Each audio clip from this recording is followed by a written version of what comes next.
Hello everyone, সবাই কেমন আছো? আমি আর মাম্মাম খুব ভালো আছি। আজকে তোমাদেরকে দেখাবো মাম্মাম সকালে কি টিফিন করেছে। ম্যাগি। আজ আমি মাম্মামের জন্য ম্যাগিটা একটু অন্যরকম করেই বানিয়েছি।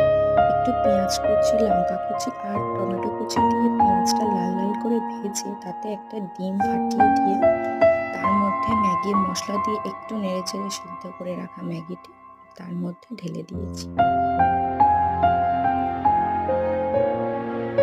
কিছুক্ষণ নাড়াচাড়ার পরে একটু ফুটে আসলে, জলটা একটু কমে আসলে নামিয়ে নিলেই রেডি। এবার মামাম খেয়ে বলবে মামামের কেমন লেগেছে। তোমাদের যদি ভালো লাগে তাহলে চ্যানেলটি সাবস্ক্রাইব, লাইক এবং একটি কমেন্ট করে যাবে। তোমরা কিন্তু বলতে ভুলো না যে তোমরা কেমন আছো।